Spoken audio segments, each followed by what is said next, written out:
Gwen forced her jaw to stay slack, every muscle in her body begging her to shove him off. Darian's mouth pressed against hers, his tongue invading with a wet, revolting insistence that made her stomach twist. She endured it in silence. If she pushed him away, if she did anything, she knew exactly what the consequences would be. He finally pulled back, breath uncomfortably close, lips glistening as he licked them slowly. His eyes drank her in with a dark, obsessive hunger. "Why do you keep resisting my kiss?" he murmured, voice low, edged with irritation. Before she could even breathe, he slammed her hard into the wall. Pain shot down her spine as she dropped to the floor, the air leaving her lungs in a shaky gasp. The maids flinched where they stood, but none dared move, not unless he commanded it. Darian crouched in front of her, expression softening in a way that made her skin crawl even more than his anger. "After all this time," he whispered, brushing a strand of her hair aside with the back of his fingers. "You're still resisting me." Gwen kept her gaze lowered, her hands trembling at her sides. Speaking would only make things worse. "When will you finally see it?" he said, almost tender now. "I love you, Gwen. I've loved you for so long. Why won't you just love me back?" She swallowed hard but stayed silent, staring at the floor. Silence was safer. Silence kept her alive. He sighed heavily. "You'd better figure it out before the ball tonight. I'm done waiting. Done being patient. I give you everything, yet you still act stubborn." His voice dropped darker, possessive.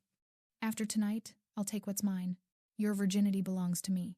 You belong to me, and no man will dare touch what's mine." Her fingers curled into fists, hidden against her skirt. She kept her head bowed, because if she looked at him, the hatred burning in her eyes would betray her. Darian stood and glanced at the maids. "Make sure she's ready for the party." Then he left the room, the door closing with a sharp click that made Gwen flinch. The maids hurried to her side, helping her up with gentle, careful hands. One dabbed at the scrape on her arm, another checked the bruise forming on her shoulder. Their faces were tight with pity. Gwen didn't say a word. What could they possibly do? They all knew the truth. If anyone tried to help her, they wouldn't just be punished. They'd be killed. The maid's soft murmurs faded into the background as Gwen's mind slipped away back to a year ago, before everything twisted into the nightmare she now lived in. Back when she still believed she had a choice. Back when her parents still pretended to care, though, even then, their affection was nothing more than a transaction, bought and sold like everything else in their world.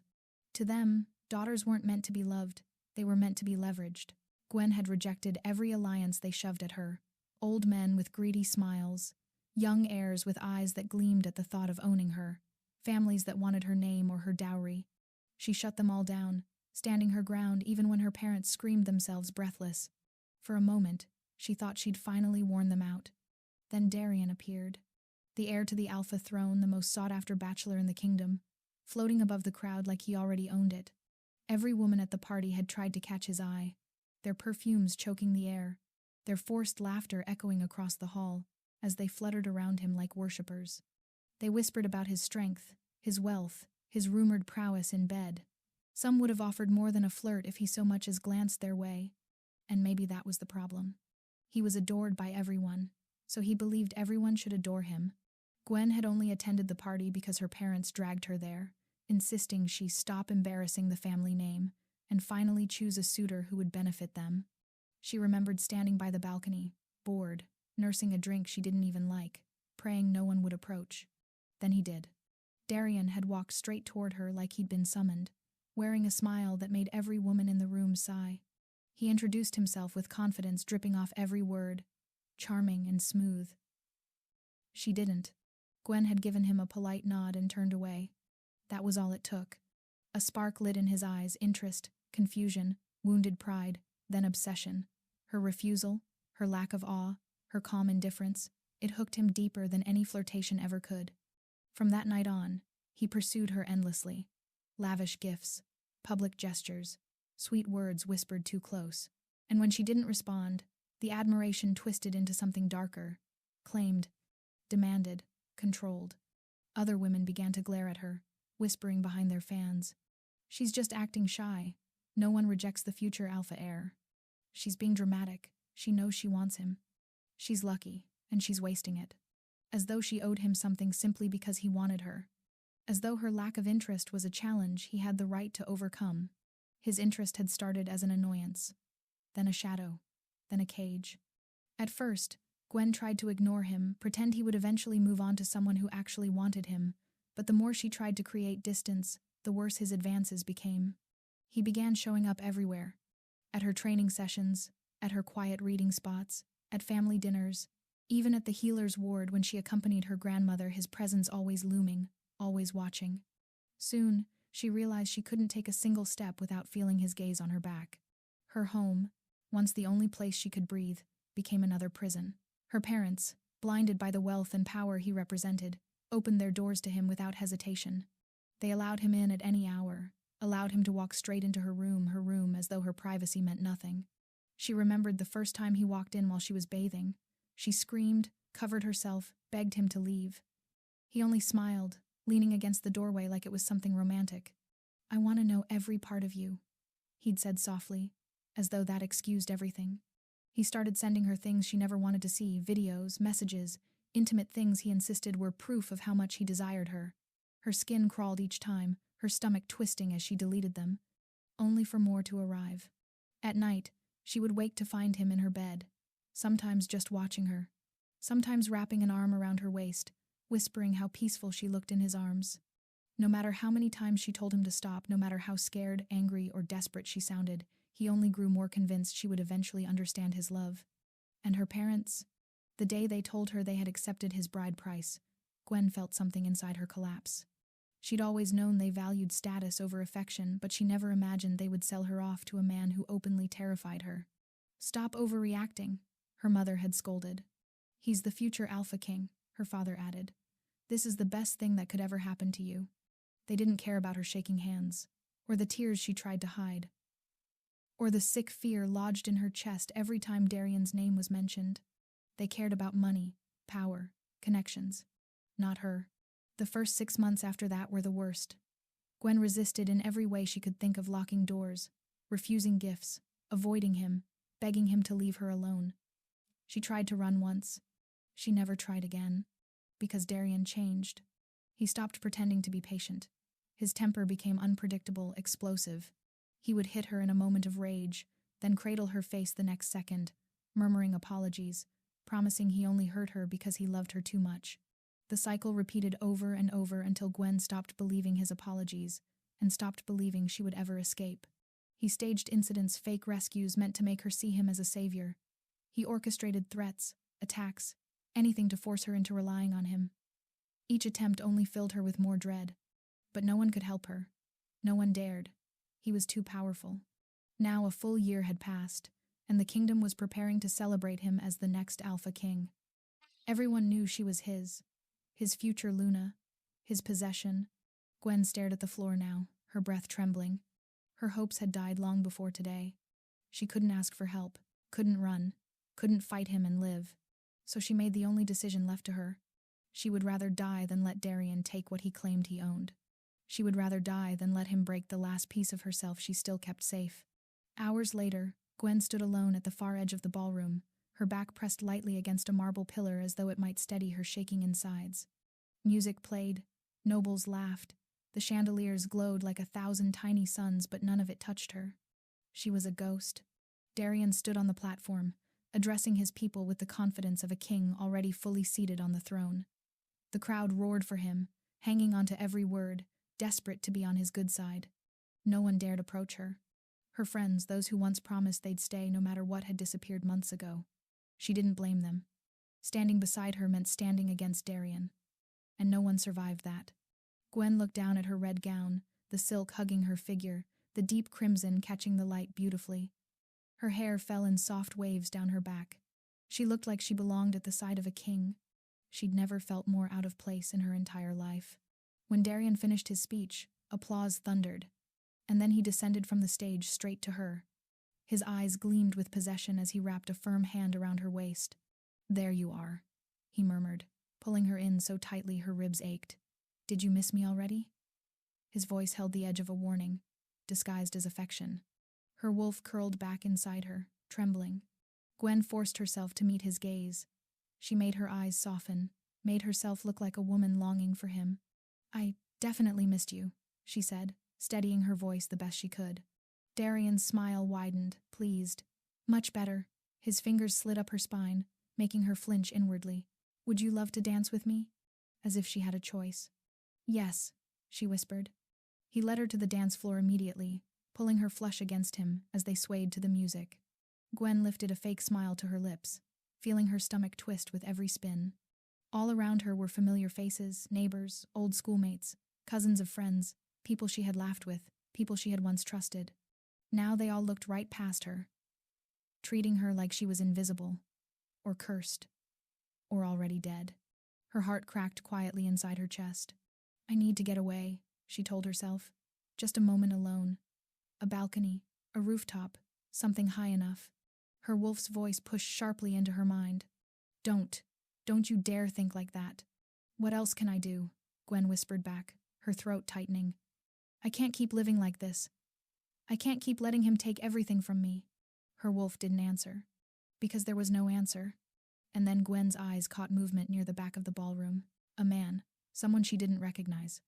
He wasn't dressed like the rest, no gold embroidery, no silk cloak, no flashy jewelry, just a simple dark outfit that somehow made him stand out even more. But it wasn't his clothes. It was his presence. He carried himself like someone who didn't need wealth or titles to command attention. Calm, grounded, powerful in a quiet, undeniable way. And he was looking at her. Not the way others looked: pity, envy, disgust, fear. His gaze held something else entirely. Something sharp. Something aware. Her breath hitched, and she quickly shifted her eyes away. Darian immediately noticed. What's stealing your attention? He murmured darkly, tightening his grip around her waist. More than me? Gwen forced a small smile and shook her head. It's nothing. Darian hummed, clearly not convinced. His grip tightened, possessive fingers pressing into her ribs. You know no one can take you away from me, he said softly, almost lovingly, yet every word felt like a blade pressed to her throat. Everyone here serves me. No one dares go against me. His thumb brushed her waist, slow and claiming. So why do you keep resisting? You should love me. Accept me. Make love to me. His lips brushed her ear, and she fought the urge to recoil. No one can break what we have. No one can stand against me. Her heart thudded painfully. I want many children with you, Gwen. I'll take your purity, and you won't have to work a day in your life. You'll have the life other women dream of. So why can't you stop resisting? Gwen forced her face to soften. She forced her voice to obey. You're right, she whispered. I won't resist anymore. His entire expression brightened: relief, triumph, satisfaction curling into one pleased smile. He didn't know her mind was already far, far away, and drifting straight to the stranger with the steady gaze. Gwen looked back over Darian's shoulder. The man was still there, eyes locked onto hers, calm, resolute, as if silently telling her something, as if urging her to rebel. She quickly looked down. She can't rebel. No one could help her here. No one would challenge the Alpha King. So why did her heart tug again? Why was her wolf lifting its head as if sensing something? Then it struck her.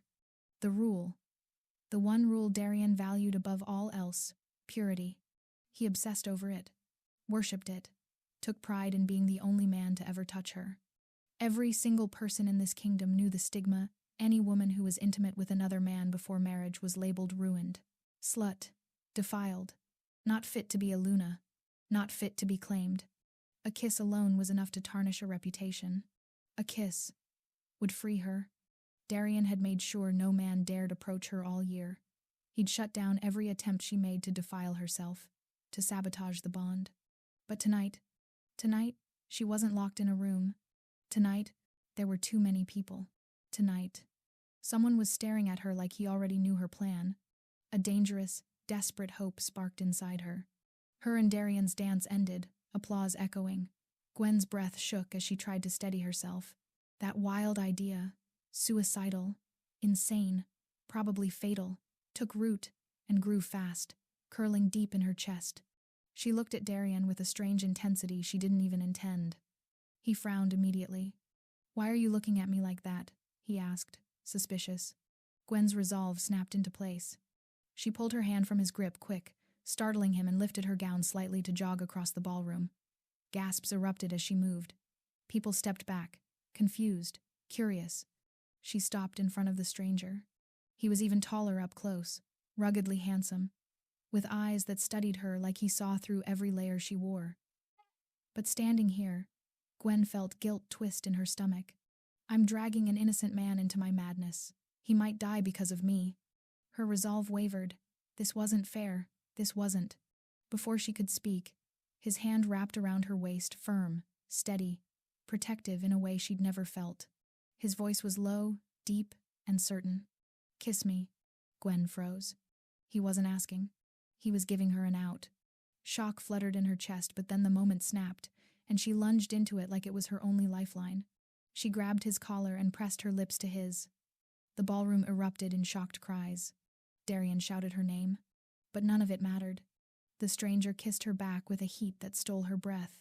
His lips moved against hers like he'd been waiting for her, guiding her, deepening the kiss just enough to make her forget the world around them.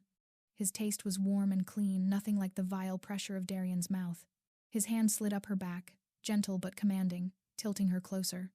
The heat of the kiss flooded her veins, spreading fast, intoxicating. Her heart pounded as she opened her mouth slightly, giving him more, accepting more, wanting more. She hadn't expected the way her knees weakened, or the way her breath hitched when he angled his mouth deeper into hers. For a brief, blinding moment, she forgot everything, her plan, the crowd, even Darian's existence. All she felt was freedom, real freedom, and the man whose kiss made her feel alive. Silas's breath trembled as he pulled back from the kiss. For one suspended heartbeat, he almost leaned in again. The taste of her still lingered on his lips, soft, desperate, electrifying. His wolf snarled inside him, frantic and hungry, demanding he claim her right here and now. Consequences be damned. That single kiss. It had been the most astonishing feeling he'd ever known. A surge of recognition so fierce it nearly buckled his knees. Mate. He had waited for a while, searching across kingdoms and forgotten lands. He had accepted the quiet ache that perhaps fate had never penned one for him.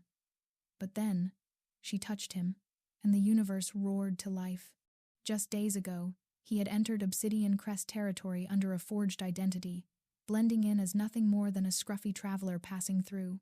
He came to investigate whispers, evil shadows moving beneath the surface, vanishing citizens, a corrupt court, a king growing unhinged. None knew the truth. Silas was the king of alphas, the alpha above all alphas. Yet the moment his boots crossed the border, his wolf jerked awake, surging with violent certainty. She's here. He had laughed at first because destiny had mocked him for so long. But the closer he moved to the palace grounds, the stronger the pull became. A magnetic thread tightening around his lungs. And then he saw her.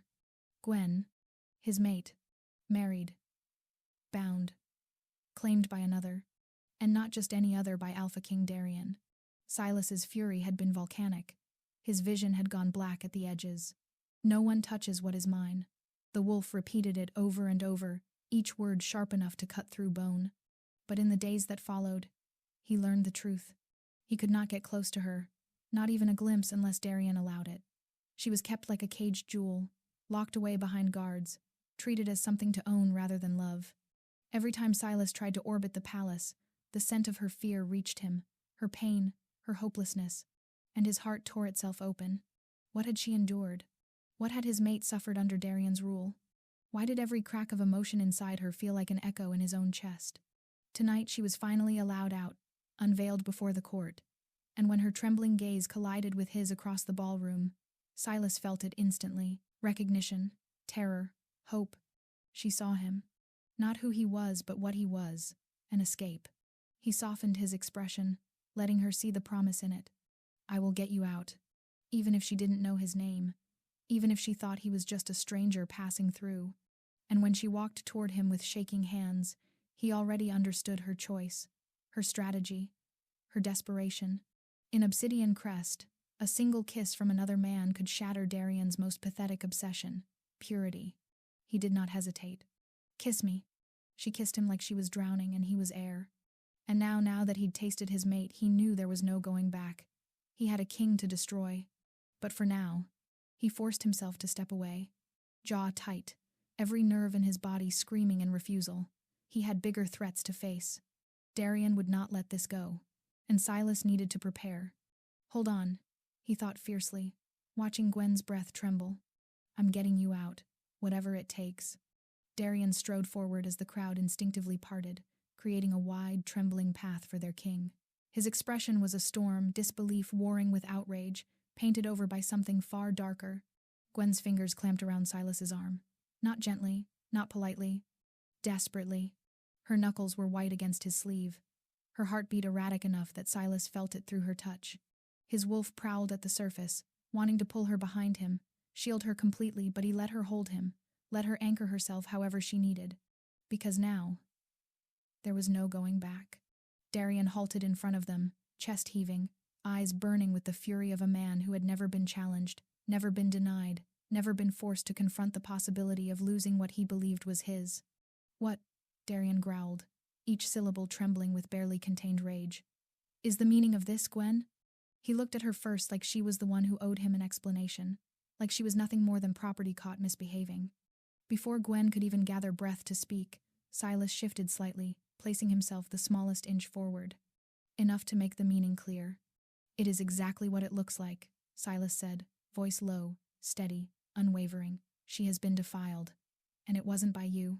A collective gasp rippled through the ballroom. Gwen stiffened beside him, but she didn't let go of his arm. Darian's face went bone-white, then purple with fury. A few nobles in the crowd murmured in frightened disbelief. Did he didn't call him king. Is he mad? One bolder servant stepped forward, voice shaking but loud enough to echo. That is King Darian you're speaking to. Apologize and address him properly. Every head turned to Silas, waiting, expecting. Silas didn't bother to look at the servant, or the crowd. His eyes were locked on Darian with a coldness that made the temperature in the ballroom seem to drop. He did not bow. He did not apologize. He did not even acknowledge the title. Why would he? Kings did not cower before lesser kings. Alphas did not bow to those far beneath them. And Silas was the king of alphas. It was alphas who apologized to him, not the other way around.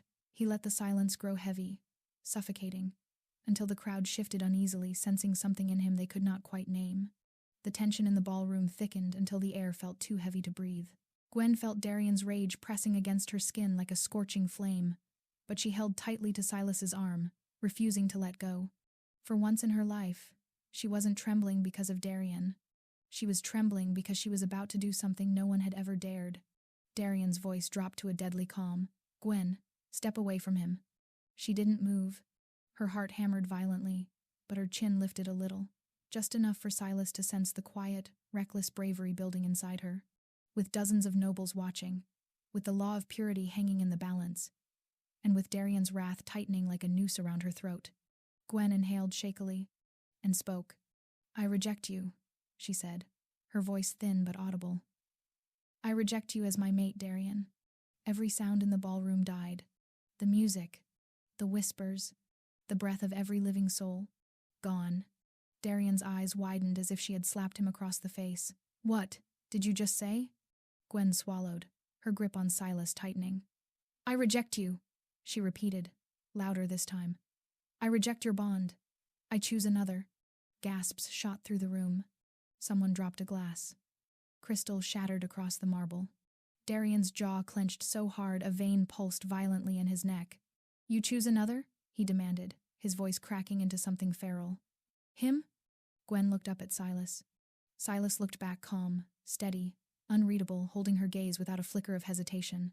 His presence behind her back felt like a wall of warmth and strength she had never known. She nodded once. Yes, I choose him. Darian sucked in a breath as if her rejection physically struck him. He staggered one step backward, fury twisting his features. You dare humiliate me in front of my people. Silas shifted, the faintest movement, but enough to silence Darian mid-sentence. Not a growl, not a threat, just presence. A presence powerful enough that even the guards on the balcony stiffened instinctively, their wolves recoiling without understanding why. But Darian had built his kingdom on rules. Rules he obsessed over. Rules he believed made him untouchable. And now those rules had cornered him. Purity defined the worth of a future Luna.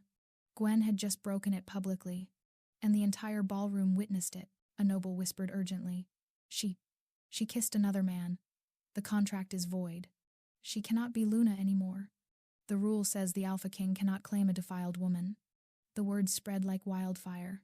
Darian heard every one of them, his face twisted, torn between fury and the realization that he had trapped himself with his own laws. He couldn't take Gwen back. Not without losing his crown, his pride, his entire reputation. His breathing became uneven, rage shaking through him so violently that even his beta hesitated to approach.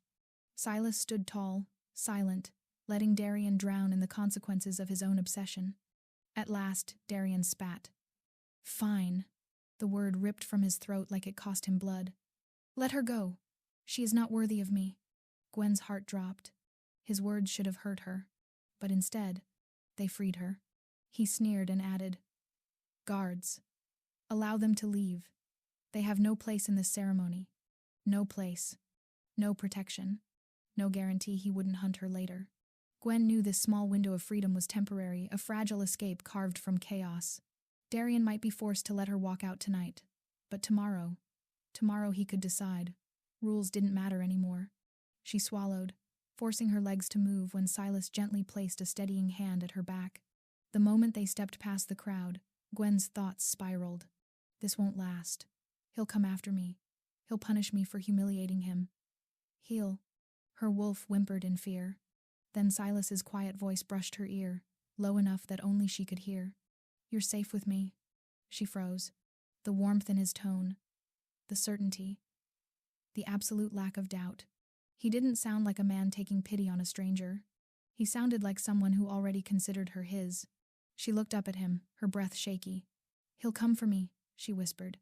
"He always does. He won't let this end. He won't let me go." Silas's jaw flexed slightly, but his eyes stayed gentle when they lowered to hers. "Let him try." 3 simple words, but spoken with enough quiet power that her fear cracked for a moment, letting something else seep in. Hope. Gwen's steps faltered as they exited through the grand doors, the cold night air rushing against her overheated skin. She kept glancing over her shoulder, expecting Darian's guards to drag her back. Silas saw. Silas noticed everything. And without asking permission, he moved a little closer, his arm brushing hers as they walked through the courtyard. Not touching her. Just there. An unspoken promise. Something Gwen had never been given before. Protection. She didn't know he had more planned. She didn't know who he truly was. She didn't know the danger she'd just stepped into, or the power now standing beside her. But as they crossed the threshold of the palace gates, Gwen breathing her first breath of freedom in years, Silas lifted his gaze toward the towering walls of obsidian crest. His eyes darkened. His wolf stirred. Tonight, he'd let her walk away quietly. Tomorrow, he'd burn every obstacle that dared reach for her, because she wasn't just a woman he saved. She was his mate, and he would protect her, no matter what. Night settled over Obsidian Crest like a living thing, heavy, watchful, suffocating. The palace gates slammed shut behind Gwen and Silas, the metallic echo rolling through the courtyard like a warning. Gwen's breath hitched, her fingers curling into the fabric of her gown. She was free. For the moment. But her body didn't believe it yet. Silas walked beside her in silence, his steps steady, unhurried, as though nothing in the world could threaten him. Gwen wished she understood how he did that, how he moved with such confidence, such unshakable calm, as though he wasn't leaving the palace grounds with the most hunted woman in the territory. Her heart raced with every passing second. "He'll come after me," she whispered, unable to stop the words from tumbling out. "Once the shock wears off, once the crowd disperses, Darian will come." Silas didn't slow or look at her. "I know." Those 2 words should have terrified her more, but they didn't. Not with him. Gwen looked down at her trembling hands and forced herself to breathe. "Then why? Why are you walking so calmly? We need to hide. We need to go somewhere far." Silas finally turned his head, and the faintest hint of a smirk tugged at the corner of his mouth. "Who said we're running?" Gwen stared at him, confused. "Because Darian, he's the Alpha King. You don't understand what he's capable of. He'll punish you. He'll punish me. Silas stopped walking. Gwen stumbled a step before turning to him, startled. Silas's expression remained unreadable, but power simmered beneath his calm surface like a storm waiting to break. He looked down at her, steady, anchored, unafraid. "You don't need to worry about what he can do," Silas said quietly. You only need to worry about surviving tonight." Her breath trembled. "That's exactly what I mean. He'll come for me. He won't stop until—" "I said you don't need to worry," Silas repeated, voice deepening just slightly. "Because he will not get to you." Gwen's heart stopped. The conviction in his tone wasn't normal confidence. It was something fiercer, older, heavier, like a truth carved into stone. She looked away, hugging her arms. "You're strong, I know, but you don't know him. He won't rest. He'll use his guards, his scouts, trackers. He'll find us." "He can try," Silas murmured. "He will fail." The way he said it didn't sound arrogant. It sounded like a promise. A terrifyingly believable one. Gwen didn't understand him at all. Why would a stranger, someone who didn't even know her, risk his life for her? Why stand against an Alpha King? Why take her hand in front of hundreds of nobles and kiss her like he was daring death to come for him? Why care? They walked in silence until they reached the edge of the lantern-lit courtyard.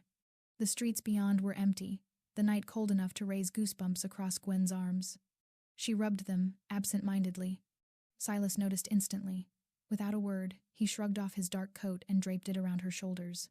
Gwen tensed at the contact. "You don't have to." "I know." He stepped back, unfazed. "It's cold." The coat was warm, his scent clean and strangely grounding. Gwen tried not to inhale too deeply, tried not to let the comfort unravel her composure. "This freedom won't last," she whispered again. "Darian always finds me." "He won't this time." "You don't know that." Silas stepped closer, his voice soft but resolute. "I do." Her breath caught. His gaze held hers, unwavering. "I told you. You're safe with me." Gwen's throat tightened. She didn't know what to say. No one had ever spoken to her like that, like her safety wasn't a burden, like she was someone worth protecting. Silas's eyes flicked past her shoulder, not in fear, not in alarm, but in calculated awareness. "He'll send scouts first," Silas said. "They'll avoid causing a scene so soon after the ceremony. They'll try to follow your scent." Gwen's heart started pounding again. He continued calmly. "Then he'll send his beta, likely with a small unit. And if he gets desperate, he'll come himself." Gwen swallowed hard. "So I'm right. He's coming." "Yes," Silas said simply. "He is." She trembled. "And you're not afraid?" Silas's eyes darkened. He should be the one afraid. Something in Gwen's chest fluttered, fear, confusion, awe. She couldn't tell. "That doesn't make any sense," she breathed. "Why are you doing this? Why would you risk angering the Alpha King for someone you don't even know?" Silas held her gaze for a long, quiet moment. Then he said, "Because you're not someone I don't know." Gwen's breath caught. Before she could ask what he meant, Silas gently touched her elbow. "We need to move. I don't want to fight tonight unless I have to. And you need rest." She let him guide her down the cobblestone path, her heart pounding for reasons that had nothing to do with fear. Silas walked like he had nothing to fear. Gwen walked like she had everything to lose. But for the first time in her life, she didn't feel alone. The night air bit sharper as they walked deeper into the lower city, where lanterns hung crooked and the cobblestones cracked beneath their feet. Gwen kept glancing over her shoulder, her body tense, expecting Darian's shadow to loom at every corner. But there was nothing. Just silence. And Silas, walking beside her like a wall between her and the world. "Where are we going?" she finally asked, her voice barely above a whisper. "Somewhere he won't find you tonight," Silas replied. "A place off the grid. No ties to the palace. No servants who might report back." Gwen swallowed. "You're sure?" Silas glanced at her, his expression softening just slightly. "I'm sure." They turned down a narrow alley, the buildings pressing close on either side. The further they walked, the quieter it became, as though the city itself held its breath. Finally, Silas stopped in front of an old stone building tucked between two larger structures. It looked forgotten, abandoned even, with ivy crawling up the walls, and a door that hadn't been opened in years. But when Silas pushed it, the hinges moved smoothly, silent. Gwen hesitated at the threshold. "It's safe," Silas said, turning to her. "No one knows about this place except me." She wanted to believe him. She needed to believe him. So she stepped inside. The interior was surprisingly clean, sparse, but livable.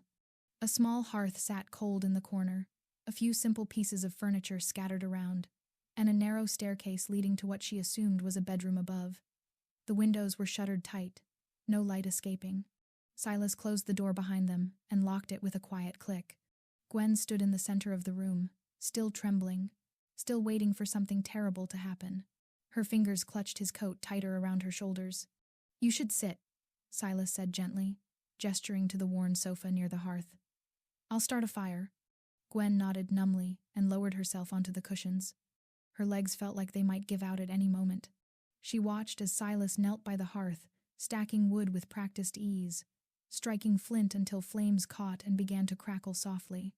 The warmth spread slowly, chasing away some of the cold that had settled deep in her bones. Silas straightened, dusting his hands, and turned to her. "Are you hurt?" Gwen blinked. "What?" "When he threw you earlier," Silas clarified, his voice careful. "Are you hurt?" Her breath caught. He'd seen that? She looked down at her hands, noticing the faint bruise forming on her wrist where Darian had grabbed her too tightly during their dance. She pulled the coat sleeves down to hide it. "I'm fine," she lied. Silas didn't move, didn't press, but his eyes told her he knew. "You don't have to hide anything here," he said quietly. "Not from me." Gwen's throat tightened. She didn't know how to respond to that. Kindness felt foreign now, dangerous even, like something that could be taken away the moment she let herself believe in it. So she stayed silent. Silas let the moment pass.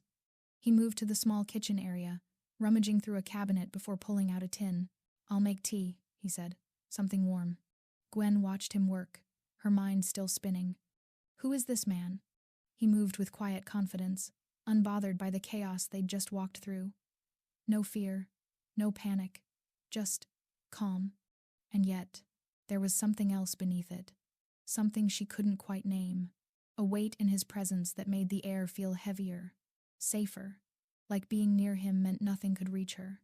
Her wolf stirred inside her, curious, cautious, but not afraid. That alone was strange. Her wolf had been terrified for so long, cowering, hiding, but now it lifted its head, watching Silas with interest. "What is he?"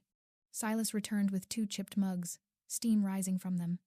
He handed one to Gwen and sat in the chair across from her, giving her space. Gwen wrapped her hands around the mug, letting the warmth seep into her palms. She took a careful sip chamomile, with a hint of honey. "Thank you," she whispered. Silas nodded once. "You're welcome." Silence settled between them, broken only by the crackling fire. Gwen stared into her tea, her thoughts tangling. "Why did you do it?" she asked suddenly, her voice trembling. "Why did you kiss me?" Silas didn't answer immediately. When she looked up, his gaze was already on her, steady, unreadable. "Because you needed me to," he said simply. Gwen's heart twisted. "You don't even know me." "I know enough." "You could have died," she pressed, her voice cracking. "Darian could have killed you right there. He still might. And you didn't even hesitate. Why would you risk that for a stranger?" Silas leaned forward slightly, resting his elbows on his knees, his hands clasped together. His eyes never left hers. "Because," he said quietly, "you're not a stranger to me." Gwen's breath caught. "What does that mean?" Silas held her gaze for a long, heavy moment. Then he leaned back, breaking the tension just enough. "It means I saw someone who needed help, and I wasn't going to walk away." It wasn't the full truth. Gwen could feel that. But she didn't push, because part of her was afraid of what the real answer might be. Meanwhile, back at the palace, the ballroom had emptied. The nobles had scattered like roaches, whispering frantically to one another as they fled into the night. The music had stopped. The chandeliers still glowed, but the light felt cold now, sterile. And in the center of it all stood Darian, alone. His chest heaved with barely controlled fury, his hands clenched into fists so tight his nails bit into his palms. Blood dripped slowly onto the marble floor, but he didn't notice. She rejected him. She rejected him. After everything. After a year of patience. A year of gifts, promises, affection. A year of shaping her, molding her, making her understand that she belonged to him, that no one else could give her what he could, that she was his, and she threw it all away. For a stranger, for a nobody. His beta, Marcus, stood a few paces behind him, silent, waiting. He knew better than to speak first. Finally, Darian's voice cut through the silence, low, dangerous, trembling with rage. "Find her." Marcus shifted. My king. The rule. I don't care about the rule, Darian snarled, spinning to face him. His eyes blazed with something unhinged, something beyond reason. Do you hear me? I don't care. That rule was meant to protect the crown's honor. But she is mine. She has always been mine. And no kiss, no rejection, no pathetic act of rebellion changes that. Marcus swallowed hard. The council serves me, Darian hissed. I am the Alpha King. If I say the rule doesn't apply, then it doesn't apply. If I say she's still my Luna, then she is. He took a step closer, his voice dropping to something colder, deadlier. I gave her everything, Marcus. Everything. A life other women would kill for. Security, power, my love. And she spat in my face. His jaw clenched so hard it looked like it might crack. She thinks she can humiliate me. She thinks she can choose someone else. She thinks she's free. Darian's lips curled into something that might have been a smile, but it was all wrong, twisted, feral. She's not. Marcus nodded slowly. What are your orders? Darian's eyes darkened. Send scouts, track her scent, find out where she went, and send word to every border patrol if she tries to leave the territory. Stop her. I don't care what it takes. And the man? Marcus asked carefully. The one who... Kill him, Darian said flatly. Slowly. I want him to suffer before he dies. I want him to know what it costs to touch what's mine. Marcus bowed. Yes, my king. Darian turned back to the empty ballroom, his breathing uneven, his mind spiraling. She'll come back. She has to. Because where else can she go? He had spent a year breaking down every escape route, severing every friendship, isolating her until he was the only constant in her life. She had no allies, no safe harbor, nowhere to run. She would realize that soon enough. And when she did, she would crawl back to him, begging for forgiveness. And he would forgive her. Eventually. After she learned her lesson, Darian's fists tightened again, blood dripping faster now. I'll make her love me. I'll make her see. Even if I have to break her to do it. Back in the safe house, Gwen sat curled on the sofa, staring into the fire. The warmth had finally stopped her shivering, but her mind wouldn't settle. Every creak of the building made her flinch. Every distant sound outside made her heart race. Silas noticed. He stood near the window, his posture relaxed but his attention sharp, watching the street below through a crack in the shutters. He won't find you tonight, Silas said without turning. I made sure of it. Gwen wanted to believe him, but Darian had always found her before. You don't understand, she whispered. He doesn't give up, ever. He'll send scouts, trackers, his beta. He'll tear the city apart if he has to. Let him try, Silas said calmly. Gwen looked at him, her voice breaking. You keep saying that like it doesn't matter, like you're not afraid. But you should be. He's the Alpha King. He has an entire kingdom backing him. And you're just... She stopped herself. Silas turned to her, his expression unreadable. Just what? He asked quietly. Gwen's throat tightened. I don't know. I don't know who you are. I don't know why you're doing this. I don't know anything. Her voice cracked, and she hated how weak she sounded, how broken. Silas crossed the room and crouched in front of her, bringing himself to her eye level. His gaze was steady, grounding. You don't need to know everything tonight, he said gently. You just need to rest. You're safe here, I promise you that. Gwen stared at him, her eyes stinging with unshed tears. Why do you care? She whispered. Silas's jaw flexed slightly. Because you deserve to be cared for, he said simply. The words hit her like a blow. No one had ever said that to her. Not her parents, not her friends, not anyone. A tear slipped down her cheek before she could stop it. Silas didn't move, didn't reach for her, just stayed there, steady, letting her feel whatever she needed to feel. Get some rest, he said softly, rising to his feet. I'll keep watch. Gwen nodded numbly, pulling his coat tighter around her shoulders. She didn't know how she was supposed to sleep, but exhaustion was already pulling at her, heavier than fear. And for the first time in a year, she felt like maybe, just maybe, she might survive the night. Morning light filtered through the cracks in the shutters, thin and pale. Gwen woke with a start, her heart pounding before she even opened her eyes. For a disorienting moment, she forgot where she was expected to find herself, back in her gilded cage, with Darian's guards outside her door. Then she saw Silas.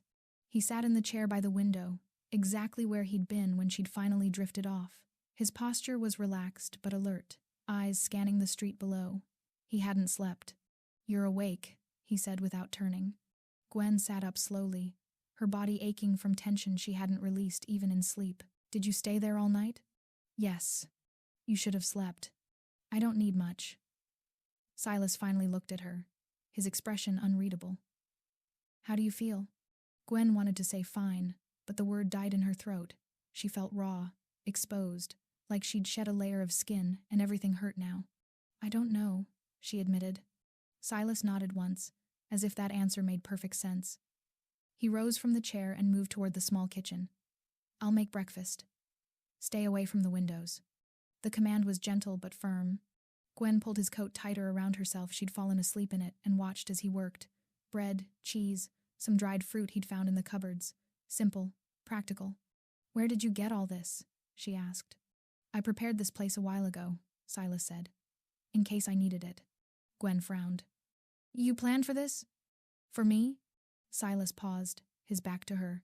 "Not specifically, but I knew I might need a safe location. Somewhere off the records." It was a careful answer. Too careful. Gwen's wolf stirred uneasily. He's hiding something. But before she could press further, a sound from outside made them both freeze. Footsteps, multiple sets, heavy boots on cobblestone. Silas moved instantly, silent as a shadow, positioning himself near the door. He gestured for Gwen to stay back, his entire demeanor shifting into something harder, more dangerous. Gwen's heart hammered as voices drifted through the walls. "Check every building. She couldn't have gone far. The king wants her found by nightfall. Don't come back empty-handed. Darian's scouts." Gwen pressed herself against the wall, her breath coming in shallow gasps. They were right outside. Right there. The footsteps paused near their door. Gwen's vision blurred with panic. "They're going to find me. They're going to drag me back. They're going to—" Silas's hand appeared in her line of sight, steady and calm. He didn't touch her, just held it there an anchor. A reminder. Breathe. The footsteps moved on. The voices faded. Gwen's knees nearly buckled with relief. She slumped against the wall, her whole body trembling. Silas waited until the street fell silent again before relaxing his stance. "They won't check here," he said quietly. "This building is marked as condemned. They'll assume no one would hide somewhere unstable." Gwen stared at him. "How do you know that?" "I made sure of it before bringing you here." Another careful answer. "Who is he?" An hour later, Silas set a small device on the table, a tablet, outdated but functional. "I need to go out," he said. "Gather information. See what Darian's next move is." Gwen's stomach dropped. "You're leaving?" "Not for long. But I need to know what we're dealing with." He gestured to the tablet. "I'm leaving this with you. It has limited access news, local channels. Stay inside. Don't open the door for anyone. If something happens, there's a back exit through the cellar." Gwen nodded, though her chest tightened with dread. Silas crouched in front of her, his voice softening. "I'll be back before dark, I promise." "What if they catch you?" "They won't." That unshakable confidence again. It should have been arrogant, foolish, even. But something about the way he said it. Gwen believed him. The hours dragged after Silas left. Gwen paced the small space, her nerves fraying with every passing minute. She tried to distract herself, made tea, straightened the already tidy room, stared at the fire until her eyes burned. Finally, she picked up the tablet. The screen flickered to life, displaying the local news channel. Gwen's breath caught as the headlines scrolled across the bottom. Breaking. Alpha King. Darian seeks information on missing woman. Her face appeared on screen, a portrait from one of the formal events she'd been forced to attend. She looked beautiful in the photo. Serene. Like someone who belonged beside a king. The anchor's voice was crisp, professional. "The Alpha King has issued a territory-wide alert for Lady Gwen Ashford, who was last seen leaving the coronation ball under unclear circumstances. Authorities are asking anyone with information about her whereabouts to come forward immediately. The king has assured the public that Lady Gwen is not in danger, and that this is purely a matter of ensuring her safe return." Gwen's hands shook. Not in danger. Safe return. Lies. All of it. The anchor continued.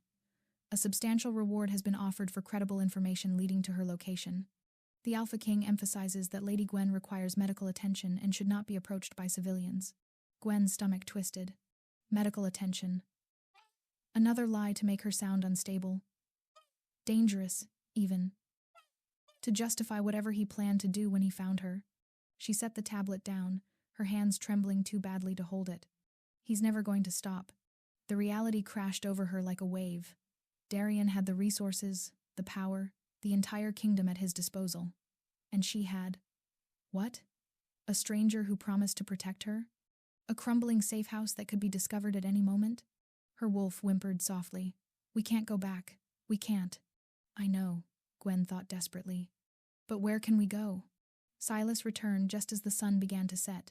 Slipping through the door so quietly, Gwen almost didn't hear him. She jumped up from the sofa, relief flooding through her. You're back. I said I would be. Silas locked the door behind him, his expression grim. How are you holding up? I saw the news, Gwen said, her voice tight. He's offering a reward.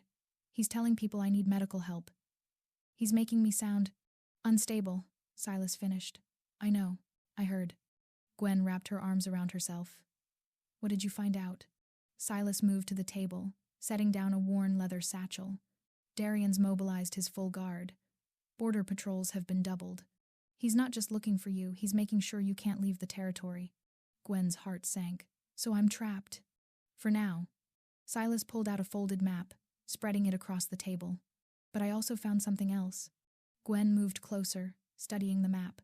It showed the territory, marked with notes in Silas's neat handwriting. What is this? Patrol routes, guard stations, blind spots.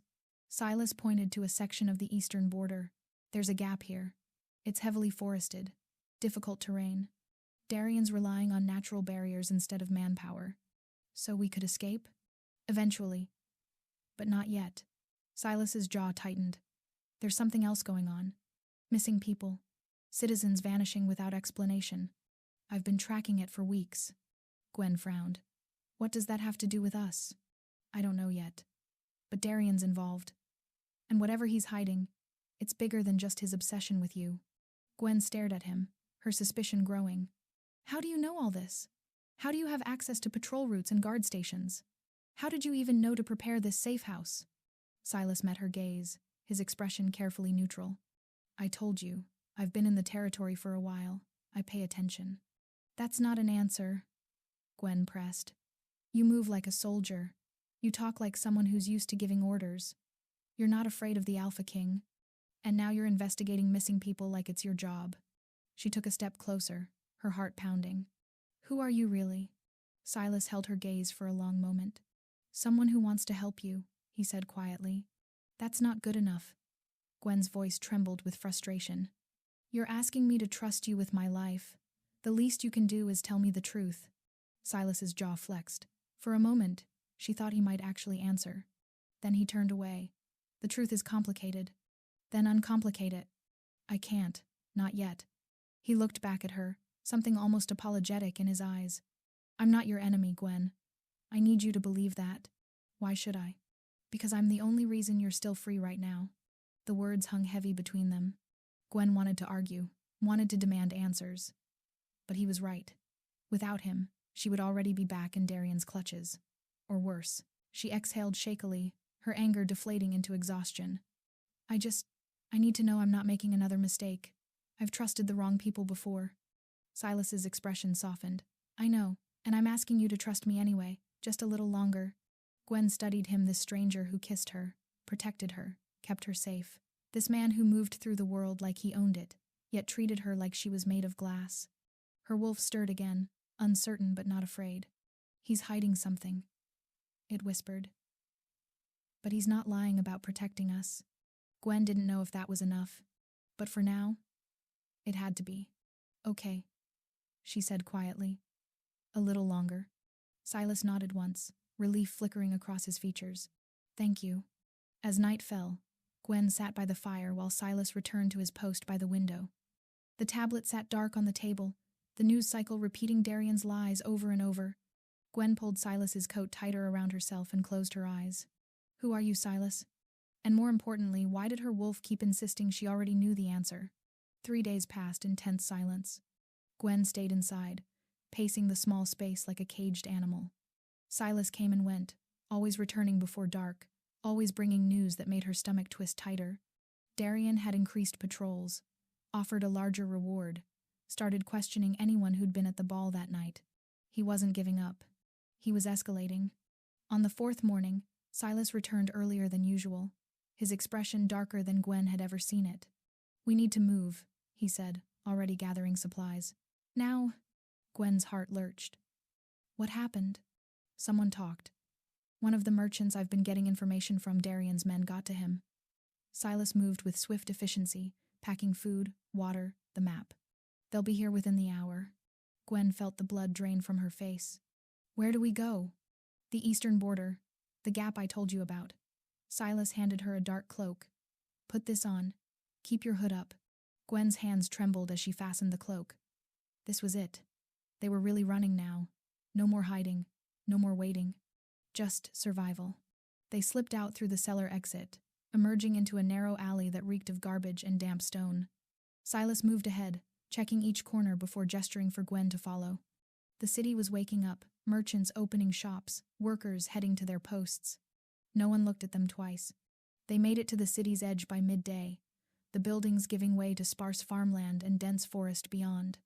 Gwen's lungs burned from the pace Silas set, but she didn't complain. Couldn't complain. Freedom was so close she could taste it. Then Silas stopped abruptly. Gwen nearly collided with his back. "What?" "Quiet." His voice was sharp, commanding. That's when she heard it.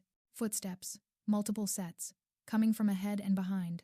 Gwen's blood turned to ice as figures emerged from the tree line. Darian's guards, at least a dozen of them, forming a loose circle around their position. More appeared from the path behind them, cutting off their retreat. They were surrounded. A tall man stepped forward from the group ahead. Marcus, Darian's beta. His expression was cold, professional. "Lady Gwen," Marcus said, his voice carrying across the clearing. "The king requests your immediate return." Gwen's heart hammered against her ribs. No. No, no, no. Silas shifted, placing himself between her and Marcus. "She's not going back." Marcus's eyes flicked to Silas with barely concealed contempt. "You have no authority here, stranger. Step aside, or you'll be removed by force." "I'd like to see you try," Silas said quietly. The guards tensed, hands moving to their weapons. Marcus's jaw tightened. "The king wants the girl alive, but he said nothing about you." He gestured to his men. "Take her. Kill him." The guards moved as one. Silas didn't. "Stop," he commanded. The single word cut through the clearing like a blade. The guards froze mid-step, their bodies going rigid. Confusion flickered across their faces, confusion mixed with something primal. "Fear." Marcus frowned. "What are you waiting for?" "I gave you an order." "You gave them an order," Silas said, his voice dropping into something deeper, heavier. "I'm giving them a command." Power rippled through the air, invisible but undeniable. Gwen felt it wash over her like a physical force, making her wolf drop instantly into submission. Not out of fear, out of instinct. Marcus staggered back a step, his face going pale. That's not possible." Silas took one step forward. Every guard in the clearing dropped to one knee. Not because they wanted to, because their wolves forced them to. Gwen's breath caught in her throat, her mind reeling. What is happening? Marcus remained standing, but barely. He was shaking, his wolf clearly struggling against an authority it couldn't comprehend. Who are you?" Silas's expression remained calm, but his presence expanded, filling the space, pressing down on everyone except Gwen with suffocating weight. "I am Silas Thornbrook," he said quietly, each word deliberate. "King of Alphas, ruler of the Northern Sovereignty. And the woman you're trying to take," his eyes darkened dangerously, "is my mate." The clearing went deathly silent. Gwen's world tilted. "King of Alphas." The words echoed in her mind, impossible and yet suddenly, horrifyingly clear. Every strange thing about him, his confidence, his power, the way he moved like he feared nothing, it all made sense now. He wasn't just some stranger. He was the most powerful alpha in existence. Marcus looked like he might be sick. "The Northern King, but the report said you were..." "Investigating," Silas finished coldly. Your territory has been trafficking citizens to illegal fight rings, selling them to rogue packs, covering it up with falsified death records. His voice hardened. And your king has been personally profiting from it. Marcus's face went from pale to ashen. I've been gathering evidence for months, Silas continued. Witnesses, documents, proof of every transaction. He took another step forward. Darian's reign ends today. The only question is whether you go down with him. Marcus swallowed hard, his gaze darting to his men all still kneeling, unable to rise against the Alpha King's presence. If you return to Darian empty-handed, Silas said, his tone almost conversational, he'll punish you, possibly kill you. If you attack me, you'll die here. But if you're smart, he paused, you'll walk away, tell him you lost the trail. And when the council comes for him, you'll testify truthfully about everything you've witnessed. It wasn't a suggestion. It was mercy disguised as a choice. Marcus looked at Gwen, really looked at her for the first time. She saw the calculation in his eyes, the fear, the realization that he'd been serving a monster. Finally, Marcus nodded slowly. Stand down, he ordered his men hoarsely. We're leaving. The guards rose shakily, their faces stunned, confused. But they obeyed. Marcus met Silas's gaze one last time. The council will hear about this. I'm counting on it, Silas said evenly. Marcus turned and walked away, his men following. Within moments, they disappeared into the trees, leaving only silence behind. Gwen stood frozen, her entire body trembling. Silas turned to her slowly, his expression cautious. The overwhelming power that had pressed down on everyone else faded, but the truth of what he was remained. Gwen, you're the king of Alphas, she breathed, her voice shaking. You're him. Yes. And I'm your... She couldn't even say the word. It felt too big, too impossible. Mate, Silas finished quietly. Yes. Gwen's knees buckled. Silas caught her instantly, his hands gentle despite the power that thrummed beneath his skin. Easy. Breathe. You knew, Gwen whispered, staring up at him. This whole time. From the moment you saw me. You knew. Yes. Why didn't you tell me? Silas's jaw tightened. Because you were already drowning, already terrified. I didn't want to add to that burden. His voice softened. I wanted you to trust me first. Not because of what I am, but because of who I am. Gwen's mind spun. The king of Alphas, her mate, the man who'd kissed her, protected her, kept her safe, not out of kindness, but because fate had bound them together. This is why you weren't afraid, she said, the pieces clicking into place. Why you promised to protect me, why you said Darian should be the one who's scared. Yes. Gwen pulled back slightly, needing space to think. What happens now? Silas's expression was steady, patient. Now, I take you somewhere truly safe. My territory, where Darian can't reach you.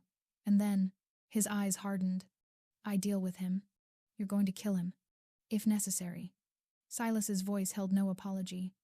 But preferably, I'll let the council strip his title and imprison him for his crimes. Either way, he won't hurt you again. Gwen stared at him, this man who'd turned her world upside down twice now. I don't know what to say, she admitted. You don't have to say anything, Silas replied gently. Not yet. Just, let me get you to safety first. The rest, we can figure out together. Together. The words settled over Gwen like a blanket, warm, terrifying, impossibly comforting. Her wolf stirred, no longer confused. Mate, it whispered with absolute certainty. Ours. Gwen wasn't sure she was ready for what that meant.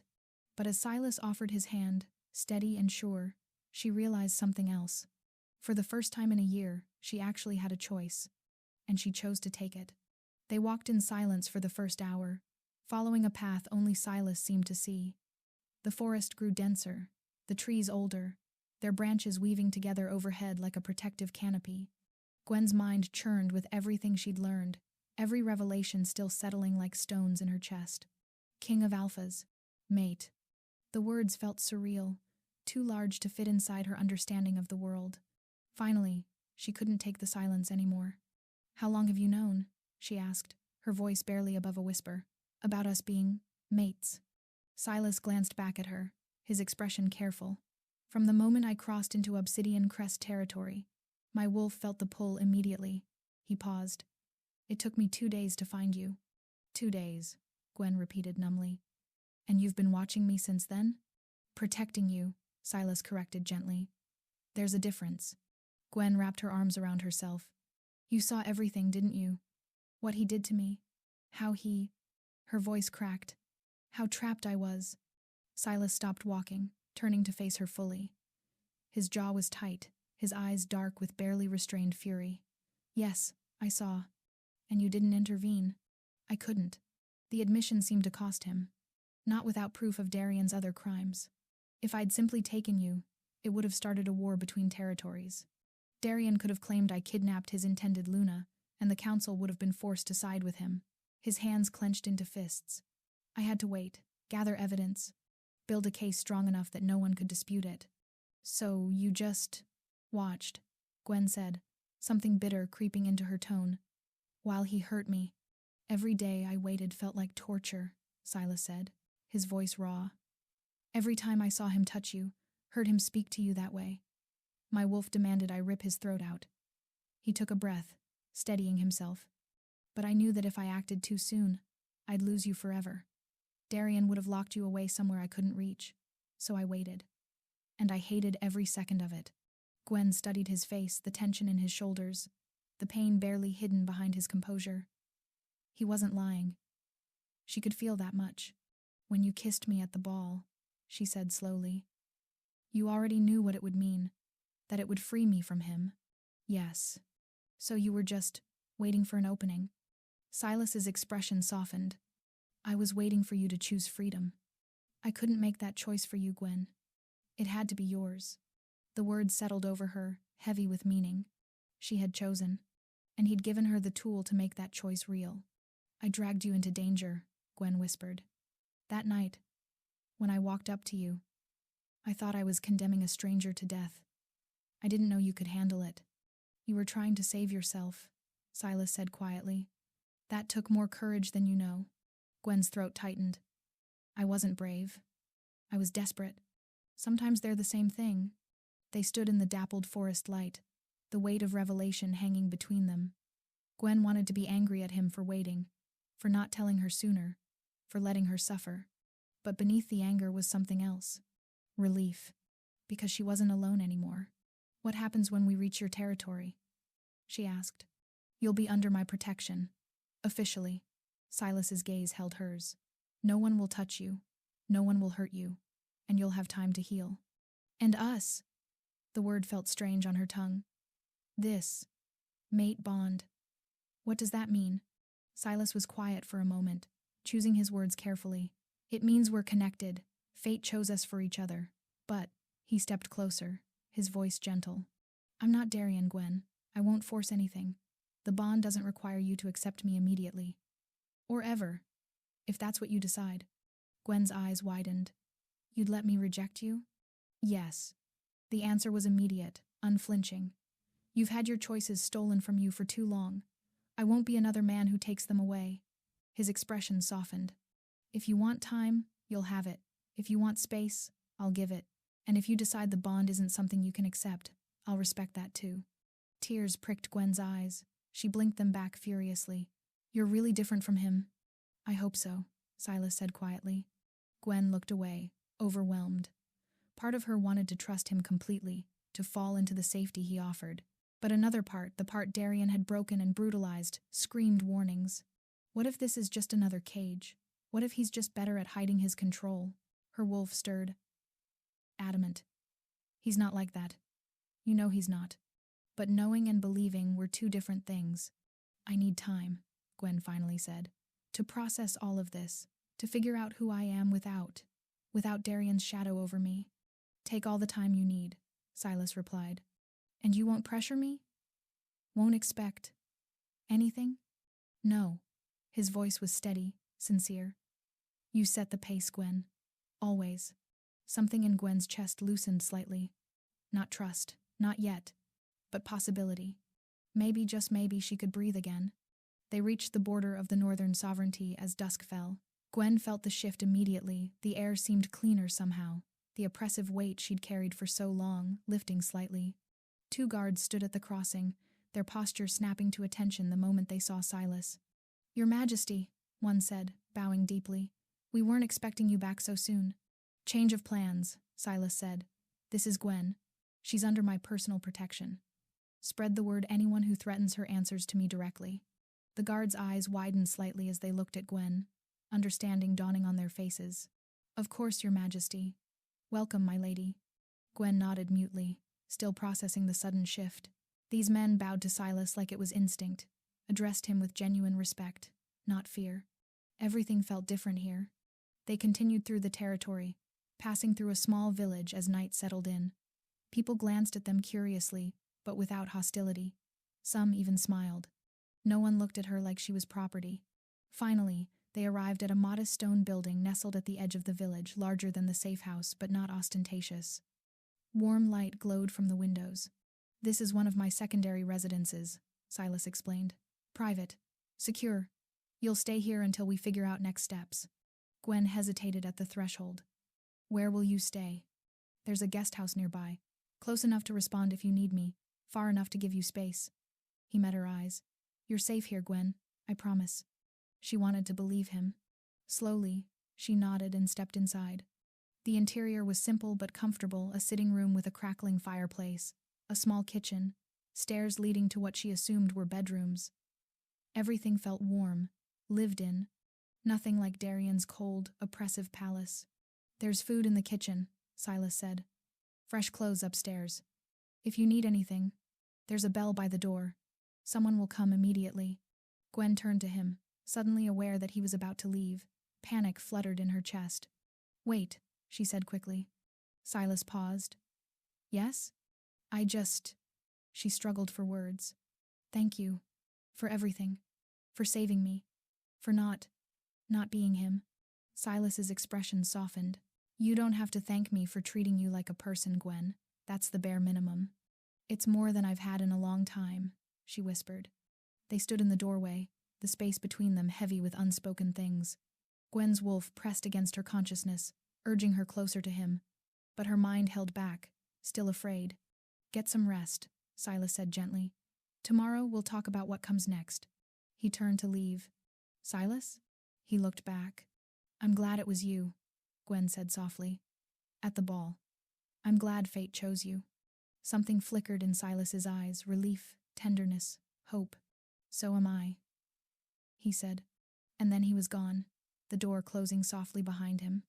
Gwen stood alone in the quiet house, feeling the absence of Darian's presence for the first time in a year. No guards outside her door, no suffocating surveillance, no one controlling her every move. Just freedom.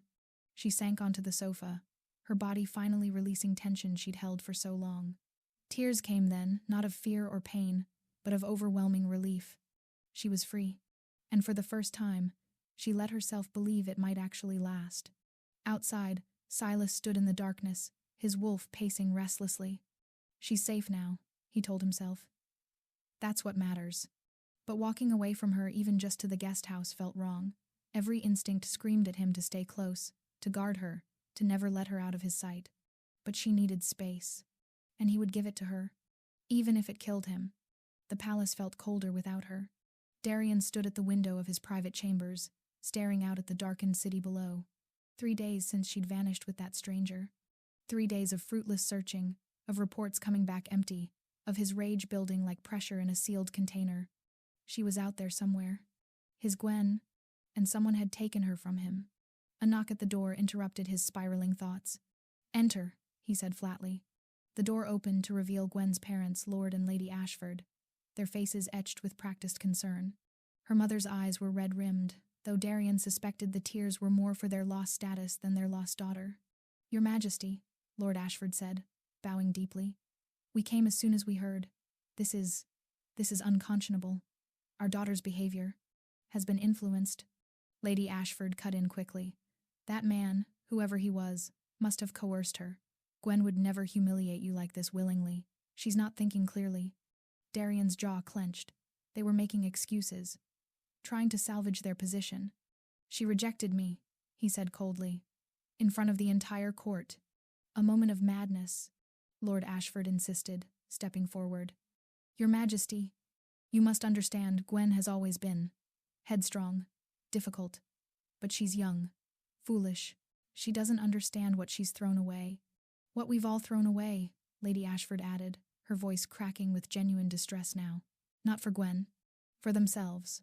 Our family's position, our wealth, our connection to the throne. Your Majesty, please, give us a chance to bring her back, to make this right. Darian turned to face them fully, his expression unreadable. And how do you propose to do that? Lord Ashford's eyes gleamed with desperate determination. We know our daughter. We know how she thinks. Give us resources, trackers, guards, whatever you need. We'll find her. And when we do, we'll convince her to return willingly. And if she refuses? Darian asked quietly. The Ashfords exchanged a glance. Then we'll bring her back unwillingly, Lady Ashford said, her voice hardening. She's our daughter. We have rights over her until she's formally mated to another. And since that animal at the ball didn't complete any bond. She smiled thinly. She still belongs to this family, which means she belongs to you. Darian studied them, these pathetic creatures who'd sold their daughter for wealth and power, who cared nothing for her well-being, only their own comfort. They disgusted him, but they were useful. Fine, he said. You have 1 week. Find her. Bring her back. If you succeed. He paused. Your family's position will be restored. Enhanced, even. Lord Ashford's face lit up with relief. Thank you, Your Majesty. We won't fail you. See that you don't, Darian said coldly. Because if you do, your family will lose more than status. Am I clear? Both parents paled but nodded quickly. Perfectly clear, Your Majesty. Good. Now leave. They bowed and hurried out, already whispering frantically to each other about search strategies and resources. Darian waited until their footsteps faded before moving to his desk. He unlocked the bottom drawer and pulled out a leather folder, one he kept hidden from everyone, even his most trusted advisors. Inside were photos of Gwen, dozens of them. Some from formal events, her in elegant gowns, smiling that false smile she'd perfected. Others more candid, taken without her knowledge. Her reading in the garden, her sleeping, her bathing, his private collection, his obsession made tangible. Darian's breathing grew heavier as he spread the photos across his desk, his fingers trailing over her image. Even in pictures, she was breathtaking. Perfect. His. He picked up his favorite, a portrait from 6 months ago, before she'd learned to hide her emotions completely. In it, her eyes still held a spark of defiance, a hint of the fire he'd worked so hard to control. You think you can escape me, he murmured, his voice low and rough. You think that stranger can protect you. His hand moved to his belt, unfastening it slowly. But you're wrong, Gwen. You've always been wrong.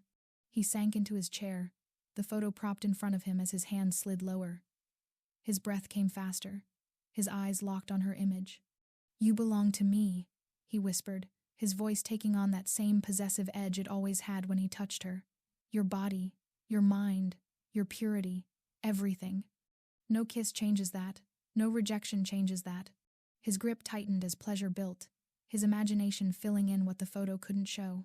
Her beneath him, her finally submitting, her whispering that she loved him, that she was sorry for resisting, that she understood now. I'll find you, he breathed, his movements becoming more urgent. And when I do, I'll make you remember who you belong to. I'll erase every trace of him from your skin. His words dissolved into a groan as release hit him, his body shuddering. He slumped back in the chair, breath ragged, staring at Gwen's image with dark, glittering eyes. The satisfaction lasted only moments before the emptiness returned. Because she wasn't here. She was out there, with someone else, thinking she was free. But she would learn. Darian cleaned himself mechanically, his mind already spinning new plans. The Ashfords would fail, he knew that. They were too weak, too obvious.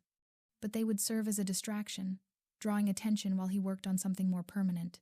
He had contacts, people who operated outside official channels, people who could track someone across territories, who didn't care about laws or councils or Alpha Kings, people who would bring Gwen back to him, by any means necessary.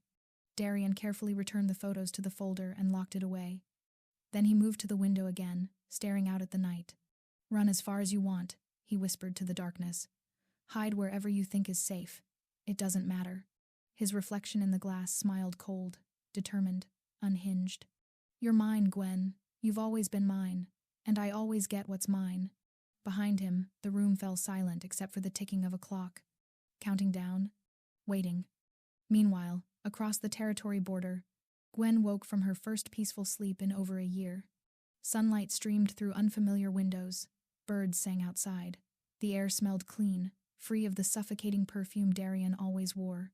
She sat up slowly, her body aching less than it had in months. The bed was soft but not excessive. The room was simple but warm. Safe. For now, at least, she was safe.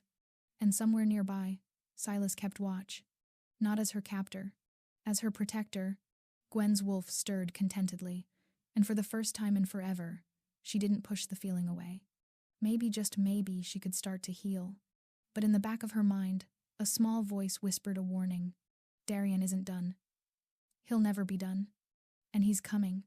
For a moment, she lay still, disoriented by the softness of the bed, the warmth of sunlight on her face, the absence of dread coiling in her stomach. Then memory returned, the escape, the revelation. Silas. She was free. The thought still felt fragile, like something that might shatter if she acknowledged it too loudly. She dressed in the clothes she'd found the night before, simple but well-made, far more comfortable than the restrictive gowns Darian had insisted she wear. When she made her way downstairs, she found a basket on the kitchen table with bread, cheese, fruit, and a note in neat handwriting. "Thought you might be hungry. I'm in the guest house if you need anything." Gwen's fingers traced the words, something warm blooming in her chest. He'd kept his distance, given her space, just as he'd promised. She ate slowly, savoring each bite. Food had been a weapon in Darian's hands, withheld when she displeased him, forced on her when he wanted control. Now, alone in the quiet kitchen, eating felt like an act of rebellion. A soft knock at the door made her tense. "It's me." Silas's voice came through. "May I come in?" Gwen's heart did something complicated. "Yes." The door opened and Silas entered, carrying a wooden tray with tea. He looked different in the morning light, less like the mysterious stranger from the ball, more like just a man. His hair was slightly disheveled, his expression gentle. "I wasn't sure if you'd be awake yet," he said, "but I thought you might want something warm." "Thank you." Gwen accepted the tea, their fingers brushing briefly. The contact sent a spark up her arm that she tried to ignore. "You didn't have to." "I wanted to." Silas settled into the chair across from her, maintaining a respectful distance. "How did you sleep?" "Better than I have in a year," Gwen admitted. Then, quieter. "I didn't have nightmares." Something flickered in Silas's eyes, relief, satisfaction, perhaps a hint of possessive pride. "Good. You're safe here. Your mind is starting to believe that." They sat in comfortable silence for a moment, sipping tea. Gwen found herself studying him, the strong line of his jaw, the way his hands cradled the cup with surprising gentleness, the patience in his gaze as he waited for her to speak first. "What happens now?" she finally asked. "That depends on you," Silas said. "I need to return to my duties eventually. There's still the matter of Darian's crimes and the evidence I've gathered. But I won't leave until you're comfortable, until you feel secure. And after that?" Silas's expression grew thoughtful. "After that, you have choices. You can stay here, under my protection. You can travel to one of the outer territories, if you'd prefer more distance. Or," he paused, "if you want, I can help you build a completely new life somewhere Darian can never find you." Gwen's throat tightened. "You'd do that? Even if it meant not being near you?" "Yes." No hesitation. "Your freedom matters more than my wants, Gwen. Always." The sincerity in his voice made something crack inside her. She looked away, blinking back tears. "I don't know what I want yet. Everything is still so overwhelming," Silas finished gently. "I know. Take your time." "You keep saying that. Take your time. Like you have infinite patience." Silas's lips quirked slightly. "When it comes to you, I do." Heat crept up Gwen's neck. She tried to cover it by taking another sip of tea. "The mate bond. Does it always feel like this?" "Like what?" Gwen struggled for words. "Intense. Like there's a pull between us. Like my wolf recognizes you even when my mind doesn't fully trust yet." "Yes," Silas said quietly. "That's normal. The bond recognizes what's meant to be. even when logic argues against it. He leaned forward slightly, his gaze holding hers. But Gwen, the bond doesn't control you. It suggests. It pulls.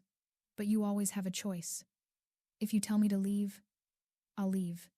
If you reject the bond entirely, I'll accept it. Would it hurt you if I rejected it? Silas was quiet for a moment. Yes. But I'd survive. And I'd still make sure you were protected and happy. Even from a distance. Gwen's heart did that complicated thing again. You're very different from what I expected. What did you expect? I don't know.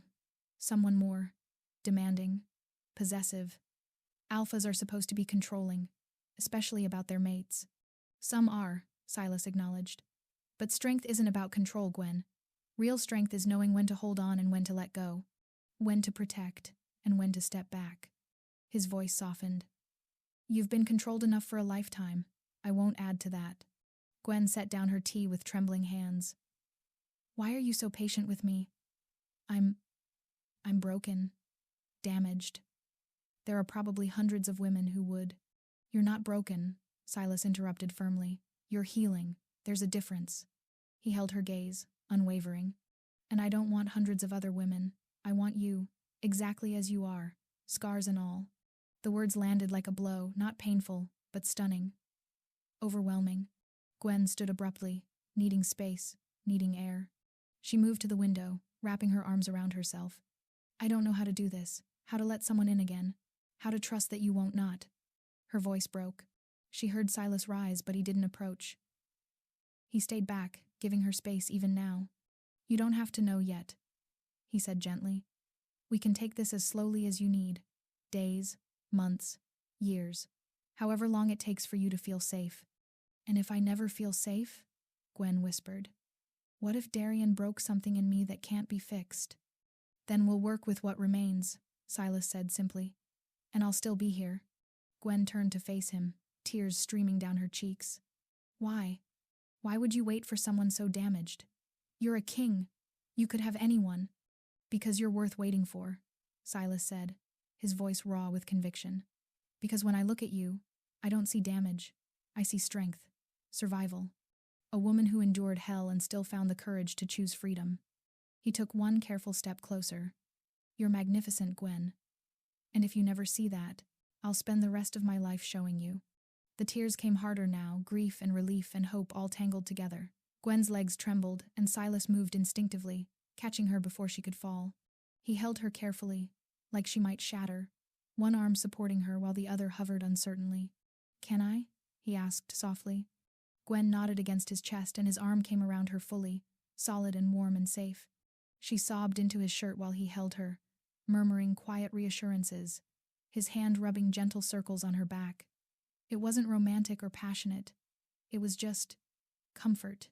Pure, uncomplicated comfort. And Gwen realized she couldn't remember the last time someone had simply held her while she cried. When the tears finally subsided, she pulled back slightly, embarrassed. I'm sorry. I didn't mean to. Don't apologize, Silas said, his thumb gently wiping a remaining tear from her cheek. You're allowed to feel everything you're feeling. Gwen looked up at him, and their eyes locked. His hand was still on her face, warm and careful. Her breath caught as awareness flooded through her how close they were standing, how his scent wrapped around her, how her wolf was practically purring at the contact. Silas's gaze dropped to her lips for just a fraction of a second before he stepped back, breaking the moment. You should rest more, he said, his voice slightly rougher. I'll be nearby if you need anything. Gwen nodded, her skin still tingling where he'd touched her. Silas? He paused at the door. Yes? Thank you. For being patient. For being you. His expression softened. Always. After he left, Gwen sank back onto the sofa, her emotions in turmoil. Part of her wanted to run after him, to ask him to stay, to explore whatever was building between them. But another part, the part Darian had twisted, screamed warnings. It's too soon. You'll get hurt. You can't trust this. Her wolf growled in disagreement. He's ours. He's safe. Let him in. Gwen buried her face in her hands, torn between past trauma and future possibility. Hours later, as evening approached, another knock came at the door. Gwen tensed, but it was just one of Silas's guards with a message. "My lady, the king asked me to inform you that there's been development. He'd like to speak with you when you're ready." Gwen's stomach dropped. What kind of development? The guard's expression was carefully neutral.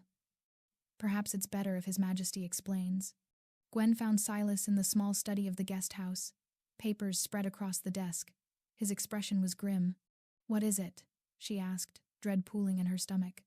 Silas gestured to the papers. "My scouts intercepted communications from Obsidian Crest. Darian has enlisted help in searching for you." "His guards?" "No." Silas's jaw tightened. "Your parents." Gwen felt the blood drain from her face. "What?" "Lord and Lady Ashford met with Darian 3 days ago. They've pledged to find you and bring you back.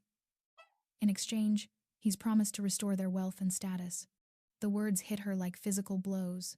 Her parents, the people who were supposed to protect her, who'd already sold her once to Darian, now they were hunting her. They're coordinating search parties, Silas continued quietly. "Offering rewards. They're telling people you're confused, possibly ill, that you need to be brought home for your own safety." Gwen's legs gave out. She sank into the nearest chair, her world tilting. "They sold me," she whispered. "Again. They're selling me again." Silas knelt in front of her, his hands carefully taking hers. "They won't find you. I promise. You're under my protection now. No one crosses into my territory without my knowledge." But Gwen barely heard him. All she could think about was her mother's false tears, her father's calculating eyes. They'd never loved her. She'd always known that. But having it confirmed so brutally. "They never cared," she said hollowly. "Not even a little." "No," Silas agreed quietly. "They didn't. But that's not a reflection of you, Gwen. That's a reflection of them." Gwen looked up at him through tear-blurred eyes. "Everyone I've ever trusted has betrayed me. My parents, my friends. Everyone chose Darian over me. How do I—" Her voice broke. "How do I learn to trust again when everyone has proven I shouldn't?" Silas's grip on her hands tightened. "By letting someone earn it, slowly, carefully, one day at a time." "And you think you can?" "I'll spend my life trying," he said simply. Gwen stared at him, this man who'd turned her world upside down, who promised things that seemed impossible, who looked at her like she was worth something. Maybe he was lying. Maybe this was another trap. Or maybe he was exactly what he seemed to be. And that terrified her more than anything. Gwen stood in the training yard behind the stone house, her breath misting in the cool morning air. She'd asked Silas to teach her how to fight, how to defend herself if Darian ever got close again. She refused to be helpless anymore. "Again," Silas said patiently, circling her with the careful attention of a seasoned instructor. "Remember, use your opponent's momentum against them. Don't try to overpower. Redirect." Gwen tried to mimic the movement he'd shown her, but her body was still learning, still shaking off a year of learned helplessness. She stumbled, frustration burning in her chest. "I can't do this," she said, breathing hard. "I'm too weak." "You're not weak," Silas interrupted firmly. "You're untrained. There's a difference, and training takes time." "Time I might not have," Gwen shot back. "What if they find me before I'm ready? What if—" Pain suddenly lanced through her skull, sharp, blinding. Gwen cried out, dropping to her knees. Her vision blurred, the world tilting violently. "Gwen!" Silas was beside her instantly, his hands steadying her shoulders. "What's wrong?" "My head," she gasped. "It feels like it's splitting." Then the world shifted. The training dummy across the yard exploded outward, wood splintering in every direction. The weapons rack flew sideways, clattering against the fence. Tools scattered like they'd been swept by an invisible hand. And Gwen felt it all, the release of pressure, the surge of something flowing out of her like a dam breaking. Silas stared at the destruction, then back at her, his eyes wide with shock and recognition. "Gwen," he said slowly. "Did you just—" "I don't know what happened," Gwen whispered, her hands trembling. "I didn't mean to, I just felt so frustrated and angry and it all just—" She looked at the shattered dummy, her breath coming in short gasps. "What did I do?" Silas's expression shifted from shock to something more complex concern, mixed with understanding. "You have gifts. Powers beyond what normal wolves possess. That's impossible. I would have known. Someone would have told me." Not if they hid it from you. Silas's voice darkened. Or suppressed it. Gwen's wolf stirred uneasily. What do you mean? There are ways to block a wolf's abilities. Herbs. Potions. Regular exposure over time. His jaw clenched. If someone wanted to keep you powerless, dependent, they could have been dosing you for years without your knowledge. The implication hit Gwen like a physical blow. Darian. Or your parents, Silas added quietly. Possibly both. Gwen's stomach turned. The tea Darian always insisted she drink. The special meals her mother used to prepare, claiming they were for her health. The tonics her father brought home from the healers. How long had they been poisoning her? Keeping her weak? Test it again, Silas said, his voice calm but urgent.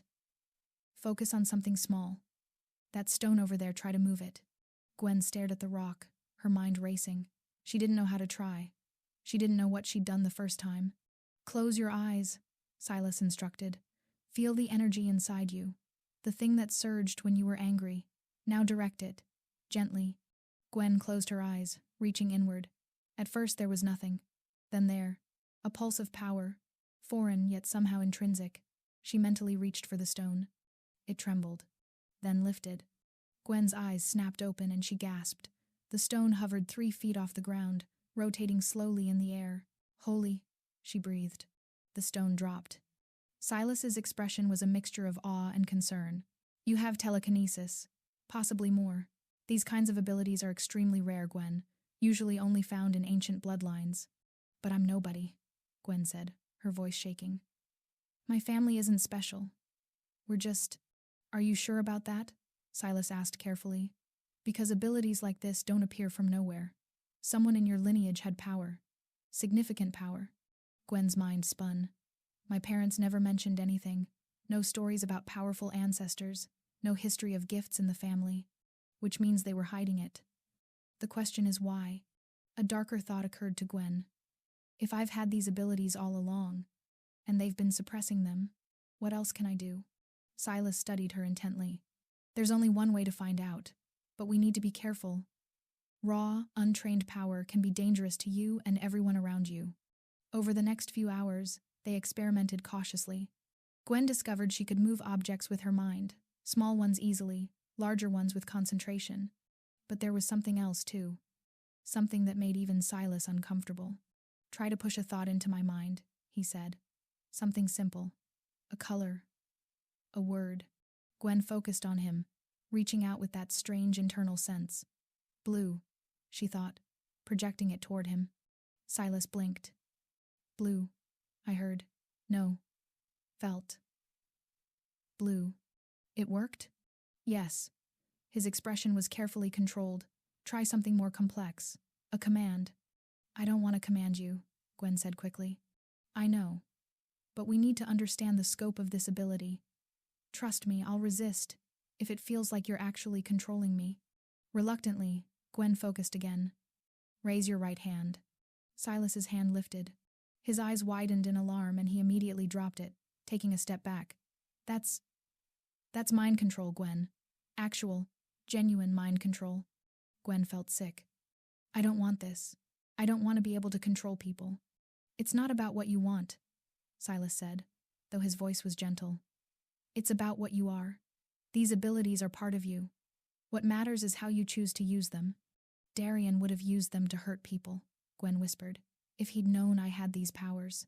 Which is probably why they were suppressed, Silas finished. Someone knew, and they made sure you never discovered them. Gwen sank onto a bench, her entire understanding of herself shifting. I need answers. I need to know why they did this to me, what they were hiding. Silas sat beside her, careful not to crowd her space. Your parents are still in Obsidian Crest, still searching for you on Darian's orders. I know. If we go back, if we confront them, it will be dangerous. Darian will know you're there. He'll come for you. Gwen lifted her chin, something fierce sparking in her eyes. Let him try. I'm not the same helpless girl he knew. Not anymore. Silas studied her, the new steel in her spine, the determination replacing fear. Pride flickered across his features. You're sure about this? I need to know the truth. About my family. About what I am.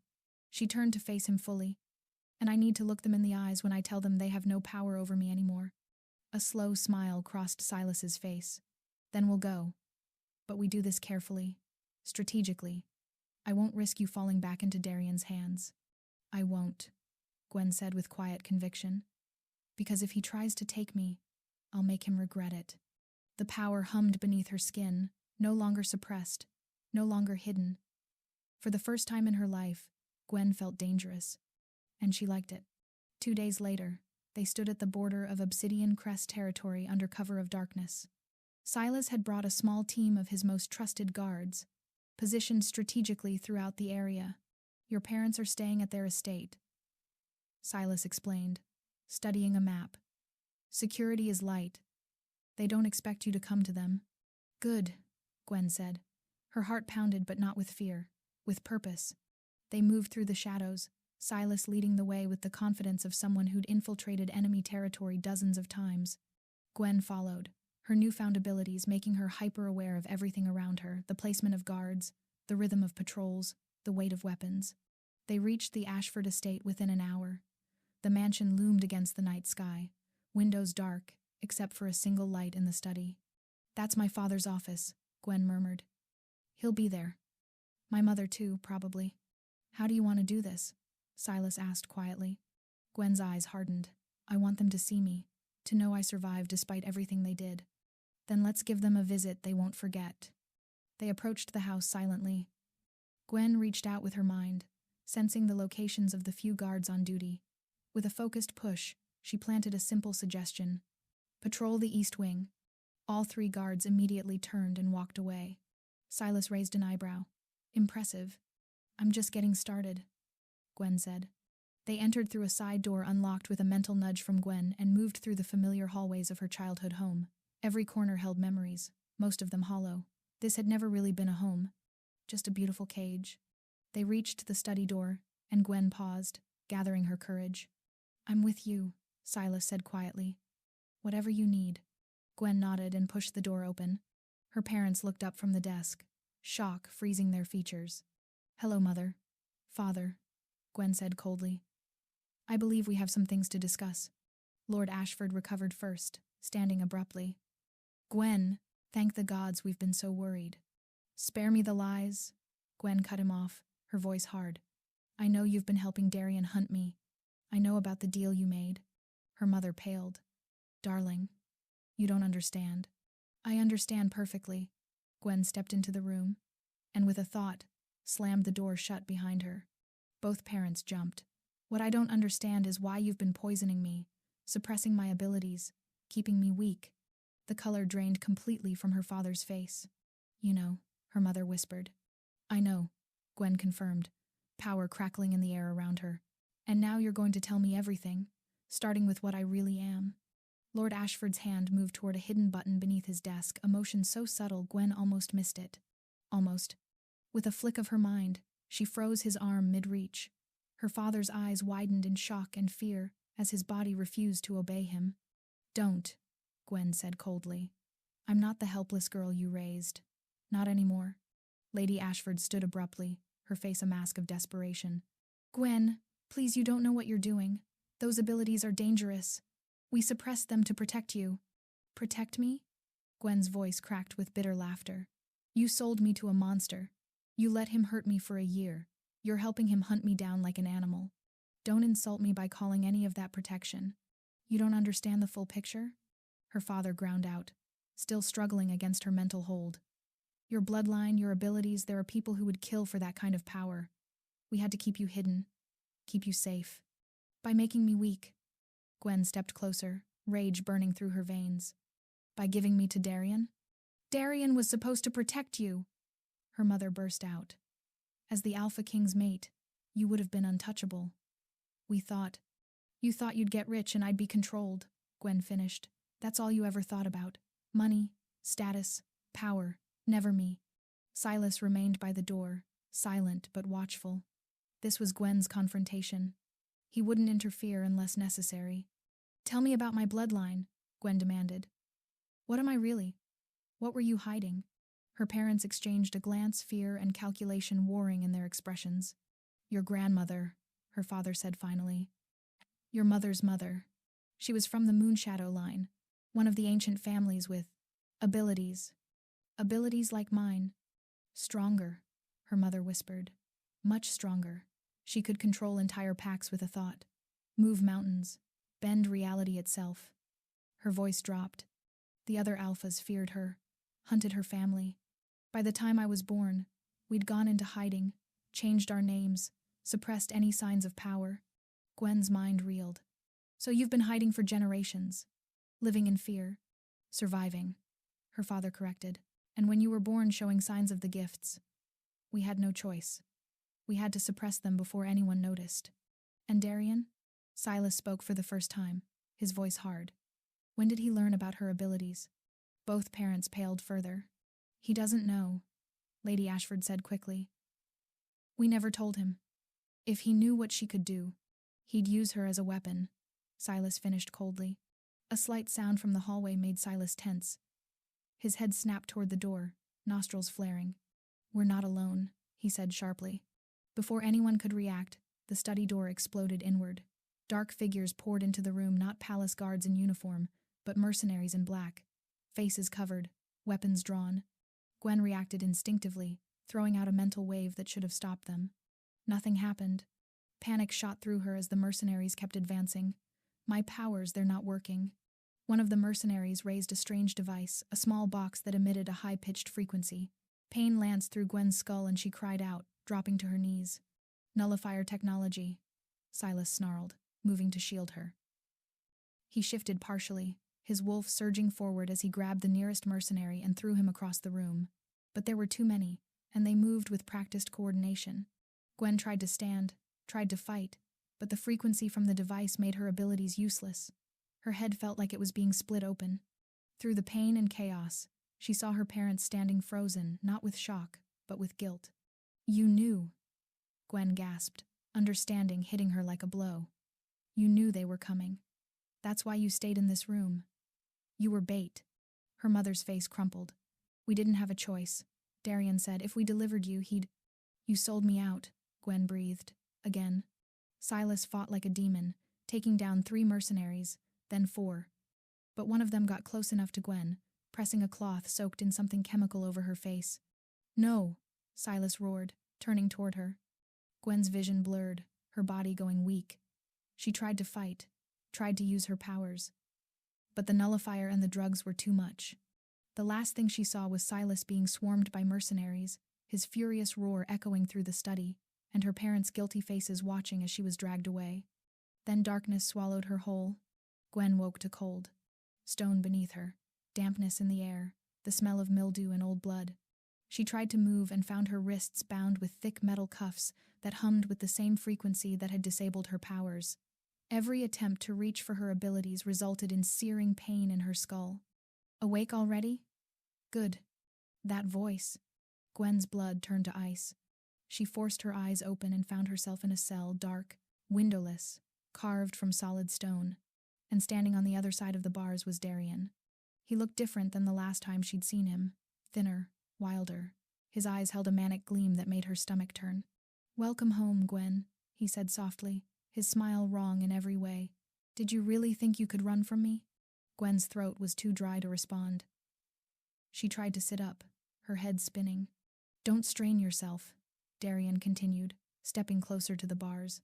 Those cuffs are special, designed specifically to block your gifts. Yes, I know about them now. Your parents were very forthcoming once I applied the right pressure. Rage burned through Gwen's fear. Where's Silas? Darian's expression darkened. Your pet Alpha? He's alive. Barely. My mercenaries weren't gentle, but I wanted him to suffer before he dies. He'll watch me reclaim you. Then I'll kill him slowly. He's the king of alphas, Gwen spat. You can't. Can't I? Darian laughed, the sound unhinged. Do you think titles matter anymore? I have nullifier technology. I have leverage. And I have you. He pressed closer to the bars, his eyes gleaming with obsession. You're mine, Gwen. You've always been mine. A little kiss doesn't change that. Running doesn't change that. Even those abilities you tried to hide don't change that. Gwen's hands trembled with fury and fear. I'll never be yours. You already are. Darian's voice dropped to something possessive and dark. And once I break that bond you tried to form with him, once I take what you denied me, you'll understand. You'll finally see that everything I've done has been for us." He turned away, heading for the door. "Wait," Gwen called out, desperate. "My parents, did they?" "Oh, your parents?" Darian glanced back. "They fulfilled their purpose. Don't worry about them anymore." The way he said it made Gwen's blood run cold. "What did you do to them?" Darian's smile was cruel. "Let's just say they won't be betraying anyone else." "Loose ends, Gwen. I can't have loose ends." Horror washed over her. "You killed them." "I cleaned up," Darian corrected. "They knew too much. And frankly, they were becoming tedious." He studied her face, drinking in her shock. "Don't mourn them. They sold you twice. They deserve what they got." He left, the door slamming shut with finality. Gwen sat in the darkness, her mind racing. Her parents were dead. Silas was captured. She was trapped, powerless, exactly where Darian wanted her. But as the shock began to fade, something else rose to take its place. Not fear, fury.